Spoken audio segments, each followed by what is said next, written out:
तो बेटा, जैसा कि आप सबको पता है कि गति के जो समीकरण होते हैं, एक समान त्वरित गति के समीकरण v is equal to you plus a T, S is equal to U T plus half A T square और v square is equal to you square plus 2as। इन तीनों समीकरणों का निगमन मैंने आपको समाकलन विधि से कराया था और ये बोला था कि ग्राफीय विधि से आपको खुद करना है, क्योंकि ग्राफीय विधि से जो समीकरणों का निगमन है वो आप 9th क्लास में भी कर चुके हैं। पर कुछ बच्चे मुझे बोल रहे थे कि ग्राफीय विधि वाला जो निगमन है वो हमें नहीं आता, तो एक बार मैं इसे एक्सप्लेन कर देती हूँ। तो माना किसी गतिमान पिंड का प्रारंभिक वेग u है, t सेकंड पश्चात s दूरी चलकर उसका वेग v हो जाता है यदि त्वरण a हो तो पहले आप ग्राफ देखिए। ये देखिए, ये ग्राफ है। ग्राफ में आपको पता है दो अक्ष होती हैं, एक x अक्ष और एक y अक्ष। x अक्ष पर हमने लिया समय और y अक्ष पे लिया वेग, तो ये कौन सा ग्राफ हुआ? वेग समय ग्राफ। अगर हम y अक्ष पर स्थिति लेते तो ये कौन सा ग्राफ होता? स्थिति समय ग्राफ। तो ये कैसा ग्राफ है? वेग समय ग्राफ। आपको जो अभी हमने स्टेटमेंट पढ़ी उसमें ये था कि जो वस्तु है उसका प्रारंभिक वेग u है, प्रारंभिक वेग 0 नहीं है। ये जो O है ये मूल बिंदु होता है जहाँ पर वैल्यू 0 0 होती है। तो अगर प्रारंभिक वेग 0 होता तो जो लाइन है वो यहाँ से आती, पर लाइन A से है क्योंकि प्रारंभिक वेग क्या है? u। तो OA जो है वो है u और EB जो है वो क्या है? v, क्योंकि अंतिम वेग कितना हो जाता है? v। और कितने समय में? t समय में। t समय कितना है? O से E तक, O से E तक जो है t समय है और इस समय में वेग जो है कितना हो जाता है? u से v। तो x अक्ष पर समय और y अक्ष पर वेग, ठीक है। तो जो वेग समय ग्राफ की प्रवणता होती है वो ढाल को बताती है। प्रवणता का वेग समय ग्राफ की जो प्रवणता होती है वो त्वरण को बताती है। और प्रवणता का मतलब क्या होता है? प्रवणता का मतलब होता है ढाल। जैसे आप यहाँ पर देख रहे हैं, ढाल क्या है? ये ढाल है, ये वाला जो एंगल है ये ढाल है। इसका मतलब BD अपॉन AD, ये जो है ये ढाल है। तो ढाल किसको बताती है? वेग समय ग्राफ की जो ढाल है वो त्वरण को बताती है। तो यहाँ से जो त्वरण आएगा, वस्तु का त्वरण बराबर वेग समय वक्र यानी कि ग्राफ की प्रवणता। प्रवणता मतलब ढाल, तो वो किसके बराबर होगी? BD बटे AD। अब यहाँ से आप देखिए BD, ये जो BD है इसे हम और क्या लिख सकते हैं? इसे हम, क्योंकि BD की वैल्यू हमारे पास नहीं है, हमारे पास किसकी वैल्यू है? BE जो बाद में वेग हुआ वो, माइनस ED जो प्रारंभिक वेग था वो। तो BD को हम और क्या लिख सकते हैं? BE minus ED। तो यहाँ से BD is equal to BE लिख लीजिए या EB लिख लीजिए, EB minus ED upon AD। तो EB का मान V, ED का मान U और अपॉन में T। A is equal to V minus U upon T। तो ये T यहाँ चला जाएगा, तो क्या हो जाएगा? V minus U is equal to AT। और ये माइनस यू जो है ये उधर जाके प्लस यू में काम आएगा, तो V is equal to you plus AT। ये गति का पहला समीकरण है। कोई भी समीकरण हो, ग्राफ ये यूज करना है और बिल्कुल सिंपल ग्राफ है, वेग समय ग्राफ है, जिसमें हमने ये लिया कि 0 समय पे जो वस्तु का प्रारंभिक वेग है वो है u, इसलिए हमने A बिंदु से ग्राफ शुरू किया। और t समय बाद जो ग्राफ है वो कितना हो जाता है? v हो जाता है। तो इस ग्राफ से ही हम तीनों समीकरणों को निगमित करेंगे। अब जैसा कि मैंने आपको बताया कि जो वेग समय ग्राफ होता है इसका जो ढाल होता है वो त्वरण को प्रदर्शित करता है।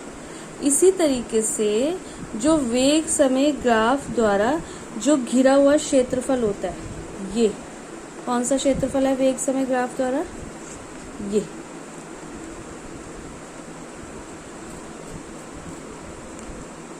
ये जो क्षेत्रफल है ये किसको प्रदर्शित करता है? ये क्षेत्रफल प्रदर्शित करता है दूरी को। तो याद रखिए, दो चीज़ें हमें वेग समय ग्राफ से पता चल जाती हैं।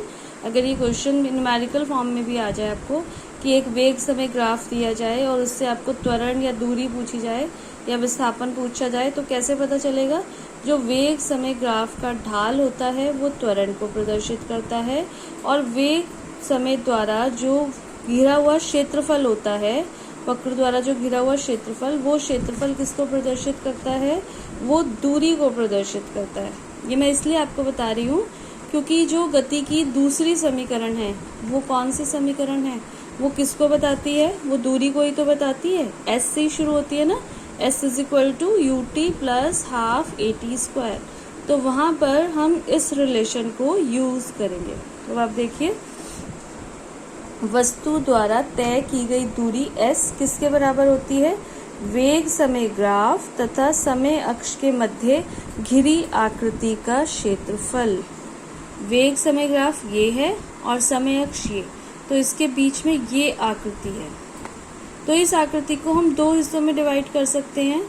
एक तो ये A B D, A B D क्या है? एक त्रिभुज। तो एक तो त्रिभुज का क्षेत्रफल, और एक दूसरी आकृति क्या है? A D E O. A D E ओ क्या है? ये है एक आयत का क्षेत्रफल। तो जो वेग समय ग्राफ होता है और जो समय अक्ष होता है, इसके बीच में जो घिरा हुआ क्षेत्रफल होता है वो किसको प्रदर्शित करता है? वो दूरी को प्रदर्शित करता है। तो पूरा जो ए बी ई ओ है, इस फिगर को हम टू फिगर्स में डिवाइड कर लेंगे, एक त्रिभुज का क्षेत्रफल और एक आयत का क्षेत्रफल। तो त्रिभुज के क्षेत्रफल का फॉर्मूला क्या होता है? Half into base into height, 1/2 गुना आधार गुना ऊंचाई। और ये जो आयत है, आयत के क्षेत्रफल का फॉर्मूला क्या होता है? लंबाई गुना चौड़ाई। तो अब ये फॉर्मूलेज हम रखते हैं। ये जो आकृति है ओ ए बी ई, इसको हमने डिवाइड कर लिया आयत में और त्रिभुज में। तो आयत का फॉर्मूला ओ ए इंटू ओ ए, लंबाई गुना चौड़ाई, प्लस त्रिभुज का formula half into base into height. अब इनके हम मान रख देंगे। ओ ए देख लेते हैं। ओ ए ये, इसका मान क्या है? u, और ओ ई, इसका मान क्या है? t। तो आयत का क्षेत्रफल हमारे पास क्या आ गया? u into T. और त्रिभुज में क्या है? Half into B D, B D यानी कि ये बी डी किसके बराबर है? v माइनस यू के बराबर है। अब v माइनस यू तो सेकेंड इक्वेशन में आता नहीं है, तो आपके पास फर्स्ट इक्वेशन से v माइनस यू किसके बराबर है? ए टी के बराबर। तो जो बी डी है उसका मान हम क्या रखेंगे? ए टी, और ए डी क्या है? t। तो A T into T, A T square हो गया। तो U T plus half A T square, S is equal to U T plus half A T square. ये गति की दूसरी समीकरण। अब जो तीसरी समीकरण है वो भी स्थिति से रिलेटेड है, उसमें भी एस आता है। तो उसमें भी हम यही यूज करेंगे कि जो वेग समय ग्राफ है उसमें वेग समय वक्र और समय अक्ष के बीच जो घिरा हुआ क्षेत्रफल है वो किसको प्रदर्शित करता है? वो दूरी को प्रदर्शित करता है। पर दोनों में डिफरेंस क्या होगा कि जो सेकंड इक्वेशन है, सेकंड इक्वेशन में हमने इस फिगर को दो हिस्सों में डिवाइड किया, एक ट्रायंगल और एक रेक्टेंगल। पर ये फिगर जो है ये समलंब को भी प्रदर्शित करती है। थर्ड इक्वेशन के लिए हम जो फॉर्मूला लगाएंगे वो कौन सा लगाएंगे? समलंब का क्षेत्रफल, ओ ए बी ई। समलंब का क्षेत्रफल जो किसके बराबर होता है? वो बराबर होता है 1/2 गुना समांतर भुजाओं का योग। समांतर भुजाएं इसमें कौन सी हैं? ओ ए और एक ये ई बी, और गुणा उनके बीच की दूरी। बीच की दूरी कितनी है? A D. तो अब आप यहाँ देखिए, तृतीय समीकरण जो है, वस्तु द्वारा तय की गई दूरी S बराबर समलंब चतुर्भुज ओ ए बी ई का क्षेत्रफल, जो मैंने अभी आपको फॉर्मूला बताया, 1/2 गुना समांतर भुजाओं का योग गुणा उनके बीच की दूरी।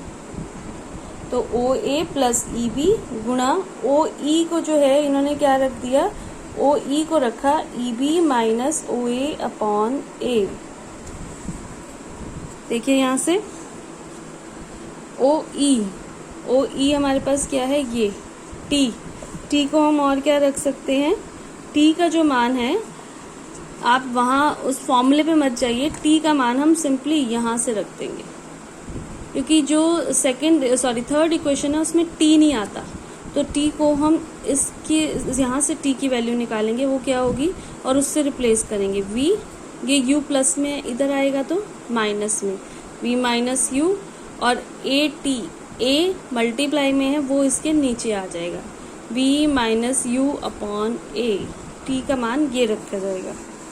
तो देखिए इधर 1/2 ओ ए प्लस ई बी यानी u प्लस वी, और ई बी माइनस ओ है वी माइनस यू अपॉन ए, ये u प्लस वी कह दीजिए या v प्लस यू, एक ही बात है, v plus you v minus you, ये किसका फॉर्मूला होता है, v square minus U square का, और अपॉन में 2a, और ये किसके इक्वल है, s के, ये 2a इधर चला जाएगा, 2as हो जाएगा, v square minus U square is equal to 2as, या v square is equal to you square plus 2as। तो ये गति की तीसरी समीकरण।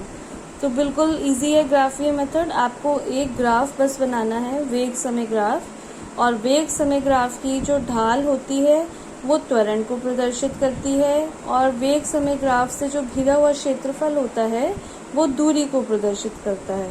इन 2 पॉइंट्स को ध्यान रखना है और गति की तीनों समीकरणों का निगमन हो जाएगा।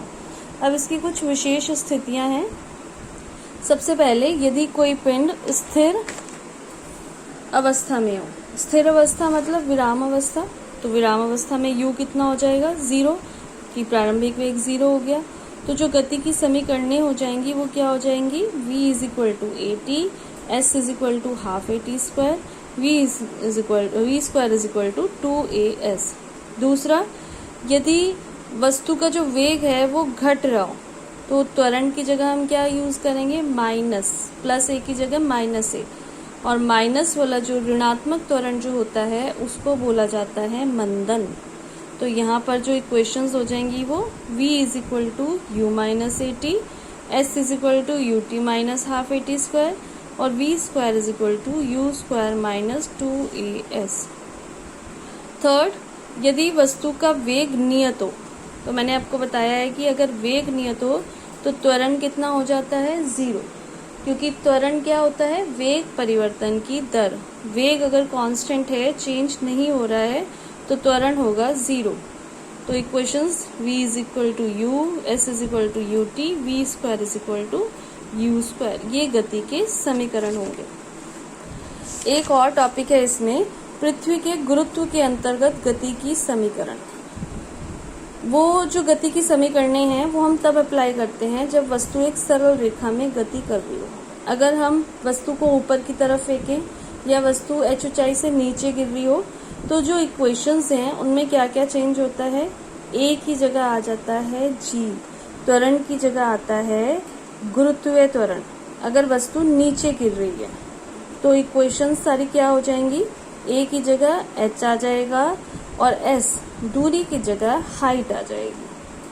तो ये इक्वेशंस हो जाएंगी, v is equal to you plus G T, H is equal to U T plus half G T square, V square is equal to you square plus 2gh। और अगर हमें किसी पर्टिकुलर टाइम पे निकालनी हो, जैसे 5वें सेकंड में दूरी निकालिए, इस तरीके से दूरी निकालनी हो, तो फॉर्मूला u प्लस जी अपॉन 2n माइनस 1। ये तब है जब वस्तु नीचे की तरफ गिर रही हो, और अगर वस्तु को नीचे से ऊपर फेंका जा रहा हो तो इक्वेशंस में प्लस जी की जगह माइनस जी आएगा। बाकी सारी इक्वेशंस एज इट इज रहेंगी। ठीक है। एक जो टॉपिक है, लास्ट टॉपिक इसमें है, वो है वाहनों की अवरोधन दूरी। तो अवरोधन दूरी क्या होती है, वह दूरी जो गतिमान वाहन के ब्रेक लगाने के कारण रुकने से पूर्व चल चुकी होती है, वाहनों की अवरोधन दूरी कहलाती है। स्टॉपिंग डिस्टेंस, अगर हम किसी व्हीकल पर ब्रेक लगाएं तो ब्रेक लगाने से पहले वो जितनी दूरी चल चुकी होती है उसको बोलते हैं वाहनों की अवरोधन दूरी। और इसका फॉर्मूला क्या है, ds, क्योंकि स्टॉपिंग डिस्टेंस है इसलिए इसको ds से रिप्रेजेंट किया जाएगा। ds is equal to minus U square upon 2a। और लास्ट टॉपिक प्रतिक्रिया काल। प्रतिक्रिया काल मतलब रिएक्शन टाइम।